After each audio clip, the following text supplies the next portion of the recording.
अस्सलाम वालेकुम, मैं हूं नूरुल आरफीन सिद्दीकी और आप देख रहे हैं आरफीन नामा। अल्लाह का शुक्र है सुम्मा अल्हम्दुलिल्लाह कि आज पाकिस्तान पीपल्स पार्टी मौजूए गुफ्तगू होगी। आज हम वो बात करेंगे जो दिल में थी, बहुत अरसे से दबी हुई थी, लेकिन आज बिलावल भुट्टो जरदारी ने आज इनविटेशन दिया है कि आइए ना, तो फिर मैंने भी कहा सानू की। बहुत दिन हो गए थे पाकिस्तान तहरीक इंसाफ की नजर उतारते हुए, सुम्मा अल्हम्दुलिल्लाह आज जरा चेंज मिलेगा। कहते क्या है बिलावल, मालूम नहीं एमक्यूएम किस मजबूरी के तहत हुकूमत के साथ खड़ी है। अल्लाह अल्लाह, मासूम जरदारी या मासूम भुट्टो इनका नाम होना चाहिए था। सर एमक्यूएम भी उसी मजबूरी इन्वर्टेड कॉमास के तहत वफाकी हुकूमत के साथ खड़ी है, जिस इन्वर्टेड कॉमास में मजबूरी के तहत आप इमरान खान साहब को एनआरओ दिए पड़े हैं। उस मेडिकल एनआरओ के एवज जो पप्पा जानी को इमरान खान ने नहीं बल्कि एस्टेब्लिशमेंट ने दिया। यह कौन सी ऐसी नई बात है जिस पर आप अचंभे का इजहार कर रहे हैं, हैरानी और परेशानी का इजहार कर रहे हैं। एक्टिंग ये सिर्फ पप्पा पर सूट करती है, आप पे नहीं। दिलीप कुमार पानी भरता है आसिफ अली जरदारी की अदाकारी के आगे, लेकिन आप तिफले मकतब से भी ज्यादा अनाड़ी हैं इस मामले में। और शूमी किस्मत के बयान भी मेरी नजर में आ गया। जनाब मन कहते हैं अच्छी बात है, आगे आगे बड़ी अच्छी बात थी। एमक्यूएम के नजरिए और सियासत के मुताबिक उसका हुकूमत के साथ मजीद एक दिन रहना अवाम का मुतालबा नहीं। पता नहीं एमक्यूएम किस मजबूरी के। सर पीपल्स पार्टी का मुतालबा था, पीपल्स पार्टी के भुट्टो वाले लोगों का, वो गधे जिन्होंने भुट्टो को जबरदस्ती जिंदा रख करके वो जो गधागड़ी टकाटक टकाटक चला रहा है और फिर भी उसके घर आंगन में भुट्टो खेल रहा है, जिंदा है, बिला वजह जिंदा है। वो 100 साल का है, वो कुछ पैदा नहीं कर सकता, लेकिन उसके घर में साला भुट्टो जिंदा है। ये कौन सा वाला भुट्टो है? ये जुल्फिकार अली भुट्टो तो नहीं है, ये उस भुट्टो का भूत है जिसे दिखा दिखा करके आपने लोगों को हर घर में, सिंध के हर घर में आपने लोगों को एक नौकरी दी हुई है, जिसके एवज में आपने जबरदस्ती भुट्टो को जिंदा रख करके अपनी दिहाड़ी का बंदोबस्त कर रखा है। एमक्यूएम को सूट नहीं करता, आपको सूट करता है। आपको सूट करता था जब आपने एमक्यूएम जैसी दहशतगर्द जमात को मफाहमत का दस्तरखान बिछा करके और आपने कराची में लाशों के हवाले कर दिया था कराची वालों को। आपकी सरपरस्ती में जिसको कहते हैं वो जो आपका साबिक जुल्फिकार मिर्जा, जिसको पप्पा जानी की आशीर्वाद हासिल थी, उसने 3 लाख असला लाइसेंसेस यहां जारी कराए। एक तरफ लियारी में गैंग वॉर वाले, और सिर्फ लियारी में नहीं बल्कि अंदरून शहर भी, और दूसरी तरफ एमक्यूएम के दहशतगर्द, ये मिल करके फुटबॉल खेल रहे थे अवाम के हुकूक से। किधर थी आपकी ये हमीयत उस वक्त? कहते हैं कि पाकिस्तान का सबसे बड़ा शहर कराची जो पूरे मुल्क की मईशत को चलाता है, अफसोस की बात है कि जमाने से जो लोग यहां मुंतखब होते हैं वो अपने अवाम और शहर को कुछ नहीं दे पाए। जनाब मन, आप भी इस शहर के नहीं है, आप भी बाहर की फ्लाइटें आपको जबरदस्ती यहां का बनाया हुआ है। कभी आपको इंटीरियर का बना दिया जाता है क्योंकि सन ऑफ द सॉइल आपको साबित करना होगा ना। सिंध की टोपी या सिंध की अजरक का वो आप मास्क पहन करके लोगों को ऐसे ही तो झांसा देंगे कि भाई मैं तुम में से हूं, हालांकि आप हम में से नहीं है, आप उनमें से भी नहीं है।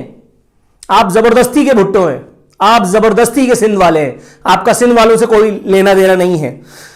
आपको अब ख्याल आ रहा है कि ये शहर पूरे मुल्क की मईशत को चलाता है। जिस वक्त पप्पा जानी की हुकूमत थी 5 साल तक वफाक में, उस वक्त शहर का सत्यानाश बल्कि सवा सत्यानाश हुआ था। वो एक भंगेड़ी को आपने वजीर आला बना दिया था जिसको भंग पीने के अलावा कोई काम ही नहीं था। वो हो और उसका कूलर हो, वो नशे में यूं रहते थे, उनको पता ही नहीं था बारात जाकर आ रही है। वो मेडिकली अनफिट थे। लोग कहते हैं सोशल मीडिया पर, ठीक कहते हैं कि जब मोहम्मद बिन कासिम सिंध में आया तो मुराद अली शाह, सॉरी क्या नाम है उसका, कायम अली शाह ने उसका इस्तकबाल किया। वो इतना पुराना है, उसके नाम का डाक टिकट जो फट गया, उसको आपने जबरदस्ती का कप्तान बनाया हुआ था, रिटायर्ड हर्ट। हद हो गई, हद हो गई।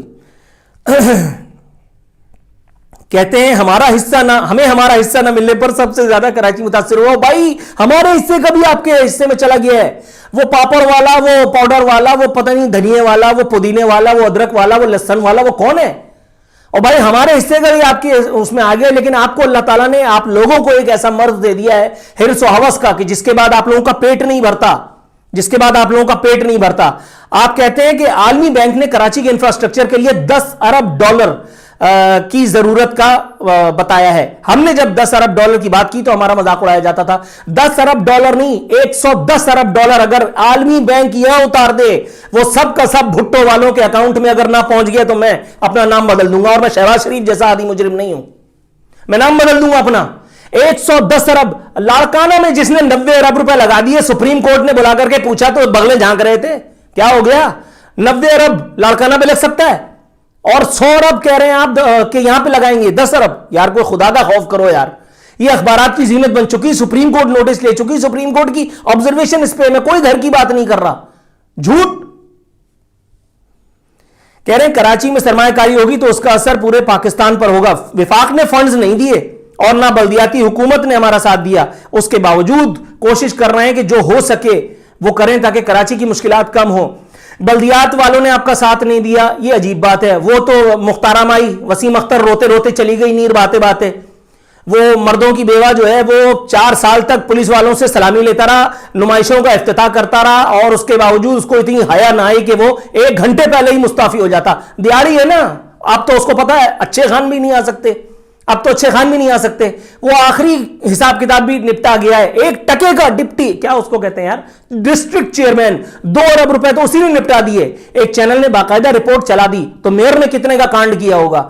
आप कह रहे हैं हम रिलीफ दे रहे हैं, क्या रिलीफ दे रहे हैं आप इंटीरियर में 2-3 सड़कें बना करके और रोजाना मुर्तजा वहाब सईद गनी उसको जो है नासिर हुसैन शाह उसको ट्वीट कर रहे होते हैं, और भाई सानू की वो भी हमारा है, लेकिन इसको भी तो अपना समझो।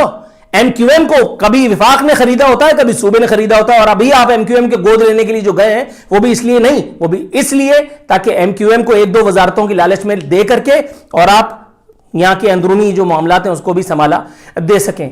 यार मतलब कोई हद हो गई है बिलावल साहब। एमक्यूएम के नुमाइंदे से पूछें कि कोरंगी के लिए क्या किया। ये तो मैं नजर उतार चुका हूं, 2 अरब रुपए खा गया कोरंगी के लिए, और क्या जान लेगा बच्चे की। और आप लोगों का अगर अकाउंट बताना शुरू करूं तो फिर नैब वाले पीछे लग जाएंगे। आप कहते हैं कि मर्दमशुमारी के मामले पर पीपल्स पार्टी का शुरू से एतराज मौजूद है।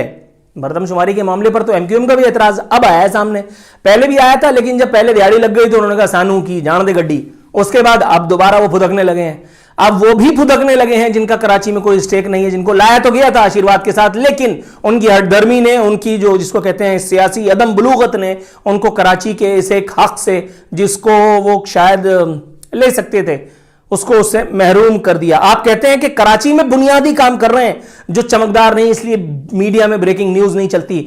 मैं कसम खा करके कहता हूं, मेरी गाड़ी में बैठी है, मेरा डीजल फ्यूल सब, गाड़ी भी मेरी छोटी है मगर चलेगी। मैं आपको लेकर के चलता हूं कराची में, उस कराची में जिसका आपसे दूर दूर तक का वास्ता नहीं है, और फिर मैं आपको बताता हूं कराची में आप कोई काम नहीं कर रहे, कराची में आप झक मार रहे हैं। कराची में आपका मफतूहा जो इलाका बनाया हुआ है पीपल्स पार्टी का, जहां बिला वजह भुट्टो जबरदस्ती जिंदा किया हुआ है, हालांकि भुट्टो इंटीरियर में जिंदा है, उसका ना कराची से ताल्लुक है ना कराची वालों से। ये तो एमक्यूएम वालों को रिश्वतें दे दे करके आपने और पीटीआई ने अपना हिसाब किताब किया हुआ था। कराची में आपने ना कराची को ऑन किया ना कराची को सर्व किया, सिर्फ कराची से इंटीरियर से कोई फ्लाइट उठती है और अपना यहां आ करके और हमें जूते मारने लगती है, और इसलिए हम लोग जूते खाते हैं क्योंकि ये बेहया जो है, ये यहां के सो कॉल्ड जिसको कहते हैं धरती पुत्र, ये टके टके में 2-2 रुपए में बिक जाते हैं क्योंकि इनकी औकात ही है ये गुटखा फरोश अंजुमन की। आप कहते हैं कराची, रोम एक दिन में नहीं बना, कराची को संवारने में भी वक्त लगेगा। भाई रोम में अगर भुट्टो होता ना, खुदा रसूल की कसम रोम की हो जाती। आप समझ रहे हैं, रोम में अगर एक आधा भुट्टो भी होता, आधा भुट्टो, तो रोम की ऐसी की तैसी हो जाती। शुक्र है रोम वाले शुक्र मनाएं, नफिलें पढ़ें, मिठाई बांटें, बिरयानी बनाएं मिर्चों वाली और आसपास में भिजवा दें। साले खा करके जो है ना पानी पीते फिरें कि वहां भुट्टो के नाम का बी भी नहीं है, भुट्टो के नाम का बे भी नहीं है, वरना वो भी हमारी तरह अपने गालों को सहला रहे होते। एक दिन में नहीं बना, 12 साल से झक मार रहे हो उस सूबे में, इसलिए क्योंकि एस्टेब्लिशमेंट को तुम्हारी खामोशी अजीज है, इसलिए कि पप्पा जानी को मेडिकल एनआरओ मिला है तब वो बाहर निकल करके आए हैं। आप जो है वो टाइम पास कर रहे हैं हमसे कि जी कराची को ये कर दिया, कराची को वो कर दिया। कराची को तुम लोगों ने जितना खाया है एमक्यूएम की मदद से, एमक्यूएम वाले भी इस जुर्म में तुमसे ज्यादा नहीं तो तुमसे कम भी शरीक नहीं है। एमक्यूएम और तुम्हारी गर्दन पे है कराची का खून, कराची वालों के अरमानों का खून, और कराची वालों को तो मैं क्या कहूं।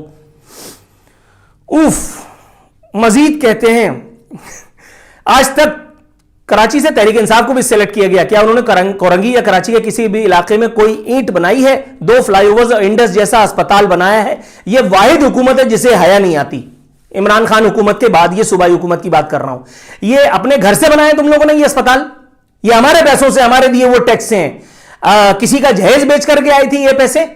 इंडस अस्पताल में जो पैसे लगाए वो क्या भुट्टो मरते हुए दे करके गया था, अपनी विल साइन करके गया था, जिस तरह आसिफ अली जरदारी के लिए बेनजीर भुट्टो ने विल साइन कर दी थी, हालांकि उसने कोई विल साइन नहीं की थी। ये तय है सब जानते हैं, एजेंसियां भी जानती हैं, सबको पता है, मगर सबको सूट नहीं करता ना अभी आसिफ अली जरदारी को पकड़ना, उसको टांगना, वरना उसका भी अल्ताफ हुसैन वाला हाल हो गया होता, हशर हो गया होता। टाइम पास कर रहे हैं आप हमसे। मतलब ये भी तो देखो कि इन अंधे पैरों में भाई मेरी जैसी फ्लाइट भी मौजूद है। इंडस अस्पताल बना दिया, 3.5 करोड़ या 3 करोड़ की आबादी में एक इंडस अस्पताल सर्व करेगा। जब अस्पतालों की बात की जाती है, सेहत आम्मा की सहूलियात की बात की जाती है, आप कार्डियो दिखा देते हैं। और भाई मेरे कान में दर्द है, कार्डियो में जाके क्या करूं? बंगड़ा पाऊं, गोविंदा की डांस करूं? शर्म तुमको मगर नहीं आती। आगे मेरे ममदूह मुराद अली शाह, इनको टेलीफोन का बहुत शौक है। कहते हैं तहरीक इंसाफ सिंध की तरक्की नहीं देख सकती, सिंध की बुराई के लिए मीटिंग्स बुलाई जाती हैं, चमचे बकवास करते हैं और सिंध हुकूमत काम करती है। किसके घर में काम कर रही है सिंध हुकूमत? और रात को 12 बजे के बाद ही कर रही होगी मेरे ख्याल है। जिस तरह राशन आप लोगों ने चुपके चुपके फजर से पहले पहले बांट दिया था, नेकी की तशहीर नहीं करना चाहते, शराब पीते हैं सामने रख करके। अब ना अभी मैं फोड़ दूंगा, मुझे सब पता है।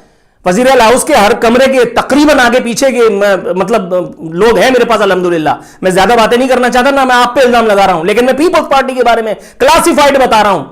जो शराब के बगैर रह नहीं सकते वो बातें कर रहे हैं। मुराद अली शाह की बात नहीं कर रहा, मैं उन लोगों की बातें कर रहा हूं जिनकी वीडियोस वायरल होती हैं। एक साहब है वो रक्स देख रहे थे, सामने एक कुड़ी जो है वो अधनंगी हालत में नाच रही थी, अल्लाह माफ करे माजल्ला, और सामने वो रखा हुआ था, और वो वजीर तालीम थे किसी जमाने में। मतलब को खुदा का खौफ करो यार। तहरीक इंसाफ काम नहीं करती, आप काम कर रहे हैं। किसके घर में काम कर रहे हैं? वो अभी जो 5 बेहया, जिसमें एक वजीर भी है, वो शराब पीते हुए वो अंगूठे दिखा रहे थे, वो क्या है? ये काम कर रहे हो तुम लोग। ओह, सादिक वजीर आजम को कहते हैं सादिक और अमीन अंडा। अंडा मुझे बहुत पसंद है भाई, अंडे की बेहुरमती बर्दाश्त नहीं करूंगा। अगर अंडे को इमरान खान कह दिया, ये बता दूं मैं, आपस की बात है। अच्छा जनाब, कहते थे हमारी हुकूमत में अगर पेट्रोल 1 रुपया बढ़ता था तो नए साल में महंगाई का तूफान आ गया जैसी खबरें लगती थी, लेकिन अब मीडिया रिपोर्ट करता है कि 10 रुपये बढ़ाने की तजवीज़ है, हुकूमत ने कम किया है, फलाना किया है, ठिकाना किया। हाँ, ये बात ठीक है, ये बात ठीक है। ये तो वो पेड चैनल्स कर रहे हैं जिनको इमरान खान सरकार की प्रोपोगेशन का कॉन्ट्रैक्ट मिला हुआ है, जिनके मालकान ने अपनी ज़मीर फरोख्त किए हुए हैं। वो बेहया बेशरम विद ऑल ड्यू रिस्पेक्ट चंद एंकरान कराम जिन्होंने अपनी वल्दियत में माजल्ला इमरान अहमद खान नियाजी रहमतुल्लाह अलैह, हजरत इमरान अहमद खान नियाजी रहमतुल्लाह अलैह लिखवा लिया है, ये वो कर रहे हैं। ठीक है, आपका कहना यहां बिल्कुल ठीक है कि यहां इस तरह की हरकतें हो रही हैं। मीडिया का एक सेगमेंट अपनी बेहयाई बेशर्मी से एक जिसको कहते हैं बेहयाई का आलमी रिकॉर्ड पाने की कोशिशें कर रहा है, मगर सब उसमें शरीक जुर्म नहीं है।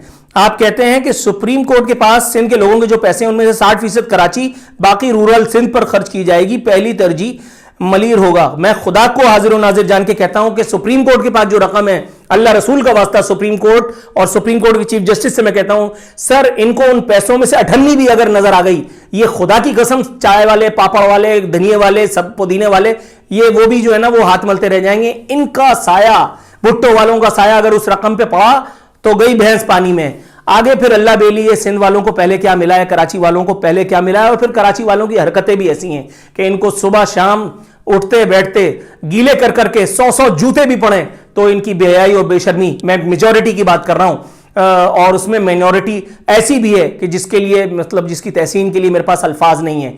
ये जरूरतों के समंदर में मौजन वो जिंदा लाशें हैं जो कभी यूटिलिटी स्टोर पे रुसवाई उठाते हैं, कभी सीएनजी पेट्रोल की लाइन में लग करके जूते खाते हैं, मगर इनका जमीर उठता नहीं है। इनसे अच्छे भारत में उठने वाले अपने हक के लिए वो किसान हैं जिन्होंने मोदी की ऐसी की तैसी कर दी है, मोदी की सरकार की ऐसी तैसी कर दी है, उसको नाकों चने चबवा दिया है। उन लोगों को सलाम, उन लोगों को सलाम, उनके जज्बे को सलाम, और आप लोगों को बिल्कुल भी कोई सलाम नहीं, ना वालेकुम अस्सलाम।